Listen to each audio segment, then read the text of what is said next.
for your listening enjoyment, John Lund as Johnny Dollar. Ned Talbot, Johnny. What are you working on? Why, nothing at the moment. I was thinking of going to New York for a couple of days. Why? Well, I have one here on my desk you might be able to do something with while you're there. Well, tell me about it. Corinthian covers a textile outfit in New York. Wallace Cotton and Company. This week their auditors found a shortage in the books. How much of a shortage? Well, it's nearly 5,000. Wait, I got it right here. $4,185. I'm supposed to find out who took it? Oh, no, we already know who did that. One of the bookkeepers in their office, Lester James. He's been arrested and admitted everything. I thought maybe you could find out what he did with all that money. Well, I'm going to New York anyway. I'll see what I can do.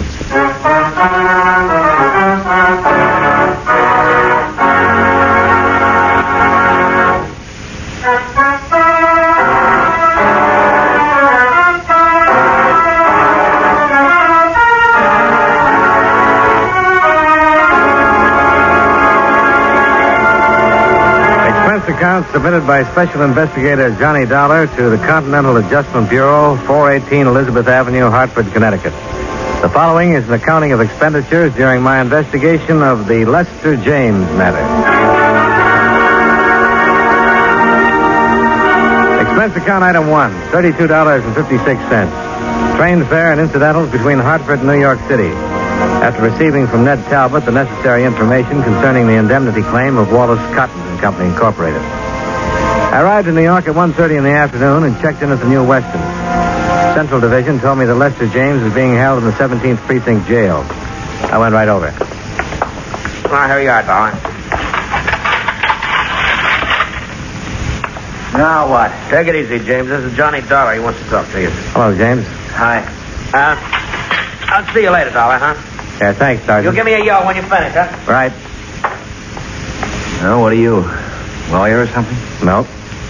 I don't want a lawyer. You said somebody would be around to talk to me again, but I don't want to see anybody. Why not? I just don't want to see anybody, that's all. Well, you'll have to be represented by counsel when you go into court. All right, let somebody represent me. Just a technicality anyhow. I know what'll happen in court. I've got my confession. Who are you, anyway? I'm an insurance investigator. Well, what are you doing here? It's a swell day outside. I'm trying to find out what you did with that $4,185 that you took from Wallace Cotton. Well, that? Yeah, that. How about it, James? Isn't it enough that I'm in jail? It's enough for the police, but not for my insurance company. I don't have anything to say to you. Now, look, don't be foolish. A whole or a partial recovery will have a lot to do with what happens to you in court. I don't want to be foolish. It's just that I spent it all. Every dime of it. No way to pay it back. Spend it on what? Doesn't make any difference. Might make a lot of difference. I don't have anything to tell you. You've never been in trouble before, have you? No. They think of things like that when a man comes up for sentencing. Now, this is your first offense. I know. You trying to shield somebody, James? Why don't you go away? You've been trying the market? Did you gamble with it? No, just leave me alone. I won't tell you anything, Mr. Dollar. If you bought something with it or gave it to somebody, if it can be recovered in some way. No, I tell you, go away, leave me alone. I'd like to, but you're a thief, James, and you're going to get what's coming to you. I can't leave you alone. Listen. Now, you listen to me. If I don't get the information I want from you, I'll get it elsewhere. I'm going to be real honest with you.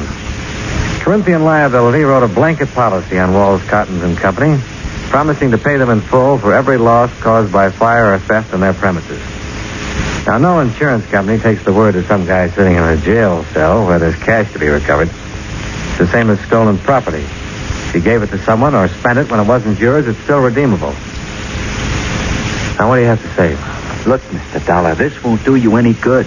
I'm no low-forehead job who got caught crawling in a drugstore window. I'm a college graduate. I've been in the business world for 10 years or better. I know what I want to tell you and what I want to keep to myself. And I don't want to talk about this, do you understand? And there's no way or no person who can make me talk about it. I took the money, I admitted that. I did a bad job of it, I was caught, I've confessed, and you've got me. And that's the whole story. Okay. Have it your way, Lester. Go away. Just go away, please.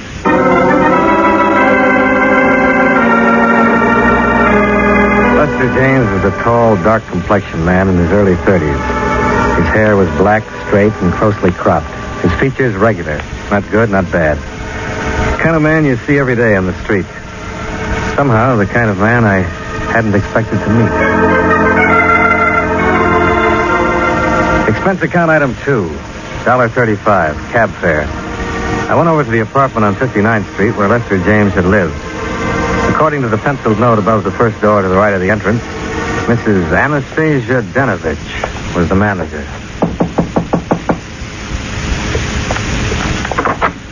Yes, for this, please. You're Mrs. Denovich? Yes, what do you want, mister? I understand that Mr. Lester James lived here. Is that right? Oh, yes. Bad. Bad. I hear he steals money, and that's bad. Yeah. I'm from the insurance company, Mrs. Denovich. We're trying to recover some of that money if we can. Wonder if you could help me. I fixed dinner now for my son. He's come home from work. What I do? Well, I want to know about Lester James. What is? The works, Mrs. Denovich. Did he drink? Gamble? Did he stay in nights or go out? Did he pay his rent? You're a policeman? Insurance investigator. Oh, please. Sometime else. Okay, it's important now. I talked to Lester on phone. He said I don't have to answer any questions. Well, you don't have to, but I'd appreciate it if you would. My son home soon. All right, mister. I know these things. You ask about men who live here. Well, look, how about his friends? Who visited them? No. I cannot say. No visitor. Oh, is he a good tenant? No trouble, like Mr. O'Sullivan on third floor, always drunk. Fine. You ever meet his girl? Girl? Well, sure, his girl. He has a girlfriend. No, I never see girlfriend. How long have you known him? 5, 6 years, maybe, ever since he moved in here, this place. Do you know how he spent his time? Work. He work hard. No, I mean besides working at the textile company. How else? No. He poor fellow, that one. How's that? He steal money, true, but he poor fellow just same. For him, I feel. Yeah. Lester, he quiet and he think. I know he live up in that little room quiet. Think, he does all the time, he think. Oh, my son's dinner, please, you go now. Just a minute. I'd like to see his apartment, if I can. No matter. You bring key back, please. Thank you, Mrs. Denovich.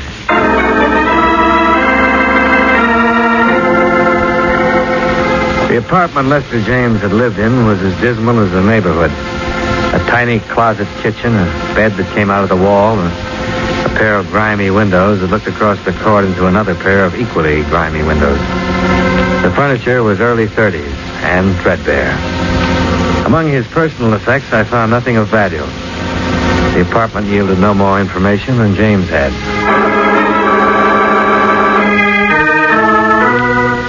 Expense account item 3, $1.95, dinner. I had it in a neighborhood restaurant called the 59er. A place where, I learned, Lester James had frequently eaten. The restaurant manager remembered him and liked him. A woman who ran a bakery shop across the street told me how he'd come back from the war in 1946 and had worn his uniform for a month until he got a job and could buy some civilian clothes. All in all, I was getting a composite picture of Lester James that didn't look quite right. Whatever he was to the people who knew him casually, he wasn't a man who ever had any money to spend.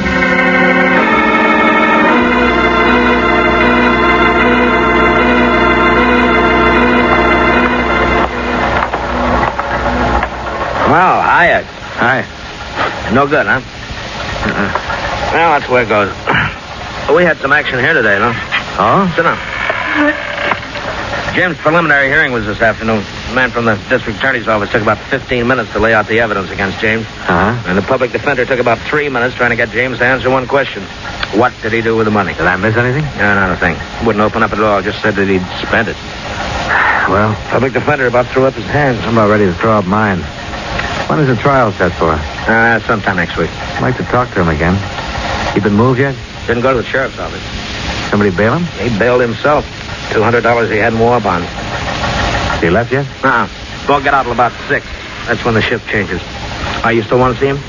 Yeah, I'll wait.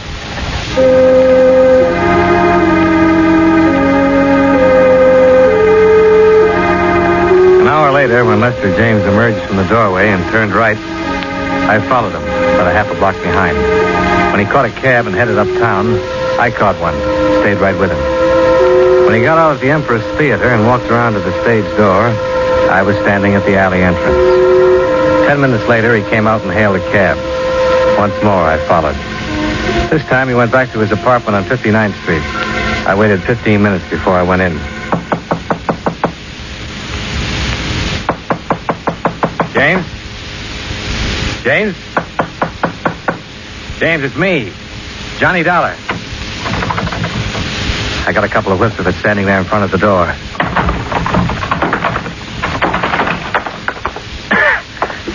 The room was acrid, stinging with gas fumes, and Lester James was stretched out on the floor of his 6-foot kitchen.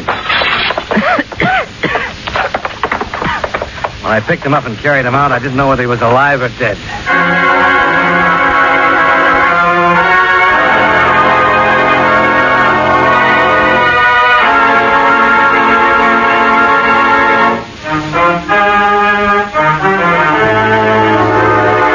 With our star, John Lund, we bring you the second act of Yours Truly, Johnny Dollar.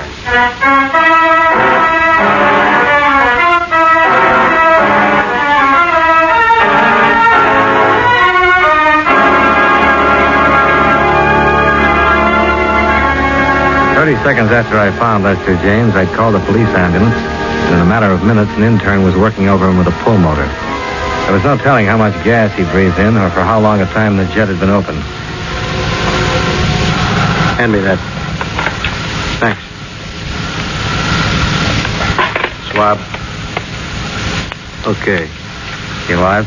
Maybe. Hard to say on these. That shot should cause some reaction. Oh. This your place? Oh, it's his. You know him? His name is Lester James. I met him earlier today. Can you give me that? We might be getting something here. What's this thing? Yeah. He'll be sick if... Oh. What? He's catching on. Oh, yeah. Let's have a little more. Getting some pulse. Respiration, too. Will he make it? Well, it depends. If he had a heart condition, it'll be tough. There's nothing more we can do here. Let's move in. Now, where'll he be? 48th Street emergency. Why? Well, I'd like to talk to him when he comes around. Better phone in first. Oh, sure. Well, that's the third one tonight. What is it, the weather? Not for him. You know why? He's out on bail. Goes to trial on an embezzling charge pretty soon. Oh. Well, be sure and call in. Yeah, right.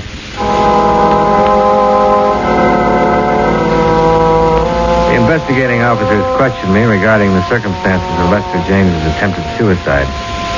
I told them what had happened and gave them my business address for reference. After that, I went back to my hotel and had dinner. Then I went over to the Empress Theater.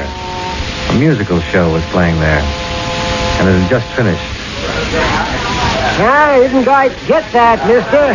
$1. Oh, Mr. Dollar, what can I do for you, sir? Between 6:30 and 7 o'clock tonight, a man came here to the stage entrance and talked to you. A lot of people talk to me here. What man? His name was Lester James. No, I don't remember no Lester James. Maybe he didn't give you his name.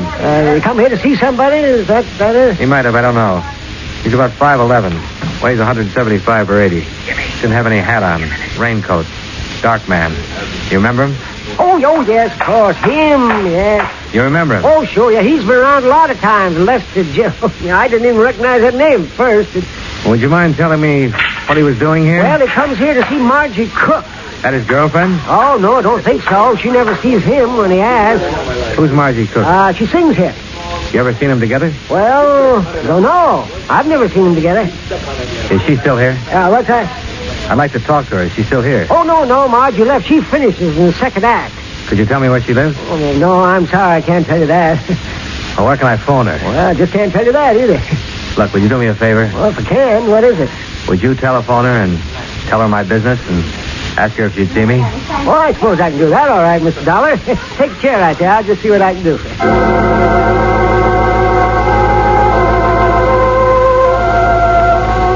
Expense account item 4, $2.65. More cab fare. This time to the apartment of Margie Cook, singer. She met me at the door with cold cream on her face, wrapped in a chenille dressing gown. Miss Cook? You must be Mr. Dollar. Come in, please. Thank you. I didn't quite understand Frank on the telephone. Frank? Oh, the doorman at the theater. Yeah. Yes. I didn't quite know what to make of. Goodness, are you really an insurance detective? Yeah, investigator. Can I fix you a drink? No, thanks. You mentioned something about a man named Lester James, Mr. Dollar? Yes. You know him? Well, no, I don't. There's sort of a reservation in the way you say that, Miss Cook. You know his name? Yes, I know the name. What's this all about? Oh, just a routine investigation. Are you sure? Oh, yes. I'm curious. How did you get my name? How am I connected with Lester James? Well, that's what I want you to tell me. Oh, first, about my name. Well, James was at the theater tonight asking for you. I found that out from the doorman. And then I asked to speak to you. Oh. I understand James has been around there quite a bit. I really don't know how to tell you this. I've only seen the man once in my life. Is that so? Honestly. He's really quite impossible. Dear. This is very embarrassing to be asked about a thing like this by a complete stranger. Well, maybe I can save you that embarrassment if you'll answer one question. All right. He ever give you any presents? Yes. What? Well, that cigarette case there. This one? Mm-hmm. And the lighter to go with it. Uh-huh. Tiffany's. Pretty, aren't they? And expensive. What else? Well, let me think. Oh, that wasn't from him. Oh, that was. What? The lamp over there. Uh-huh. And the fur piece. Could I see that? I'm afraid I gave it away. Oh. I gave it to my kid sister who was visiting me a couple of months ago.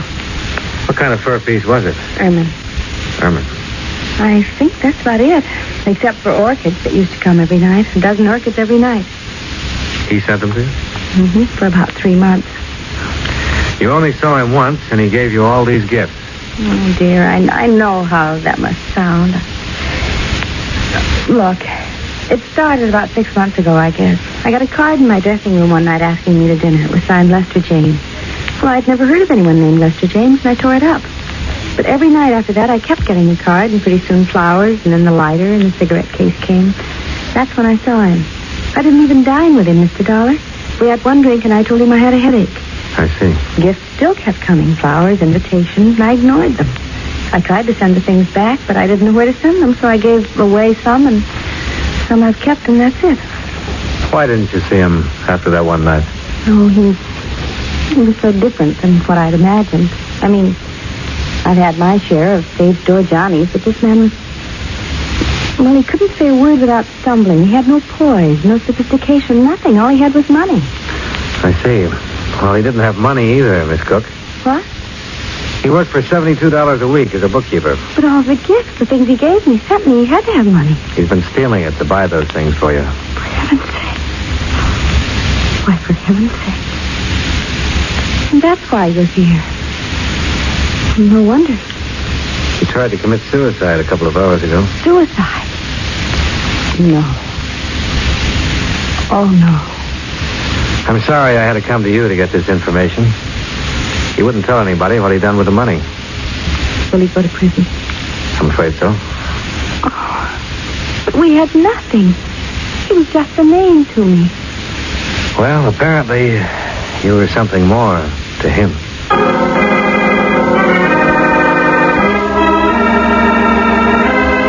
I spent the next 2 days tracking down the places from which the gifts had been purchased and ascertaining their retail values.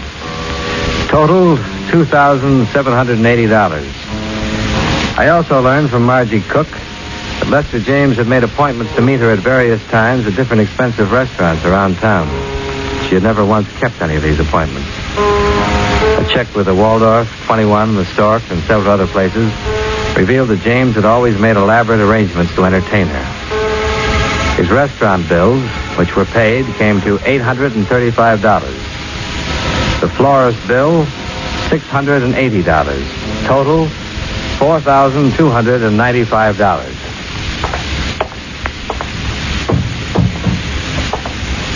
Hello? Hi. Remember me? Sure. Insurance man. What now? How do you feel? Okay. You saved me, didn't you? I suppose so. Why? Well, for the same reason you'd save a man who was dying, James. You know what I've been doing? What? Answering the questions that you wouldn't answer. I met Margie Cook. What? It's my job. I had to. Listen, you had no right to go to her. You had no right. Look, it's the company's money you were spending on her. I had every right. Unpleasant as it may be. And she knows all about me? Yep. We took back all the things you gave her. You dirty scum. Look, don't get mad at me. Get mad at yourself. I didn't steal the money. You did. Why didn't you leave it alone? What difference does the money make to you? Nothing to me. What do you want now? Well, I didn't get all of it traced down. There's still $410 I'm worried about.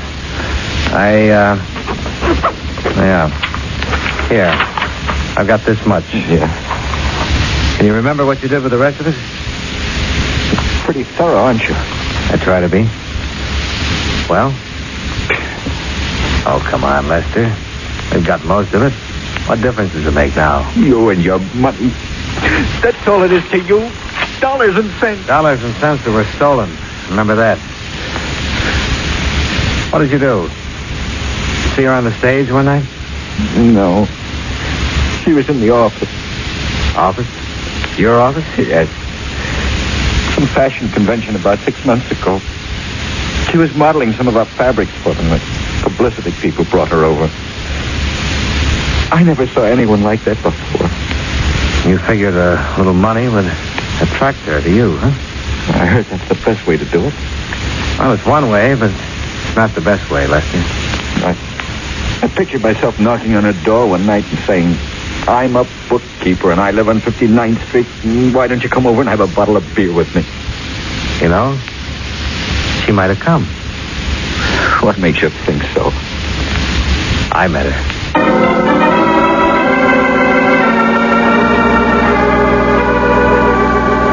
Up until the time I talked with Lester James in the emergency hospital, I had my doubts about love at first sight. But after I talked to him, I was convinced that it could and did happen. To him.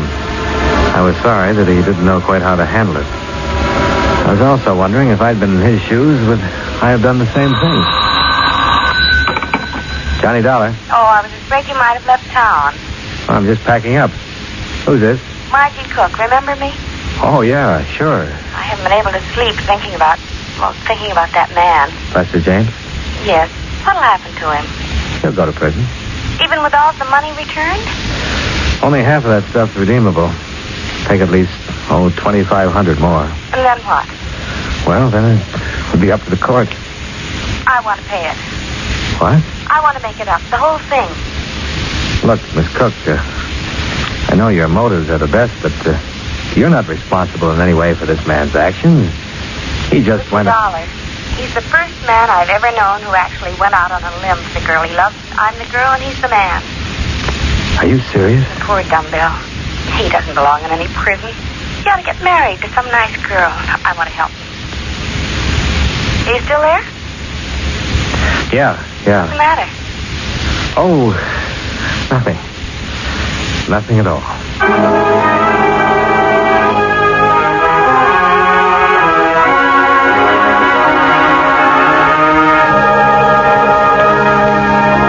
Expense account item 5, $28, hotel. Item 6, $37, meals. Item 7, $15.15, miscellaneous. Item 8, same as 1, transportation back home. Total, $151.22. Remarks, James comes to trial next week in view of Margie Cook's paying back the money he stole. James just might get a suspended sentence, but... as always, that's up to the court. Yours truly, Johnny Dollar.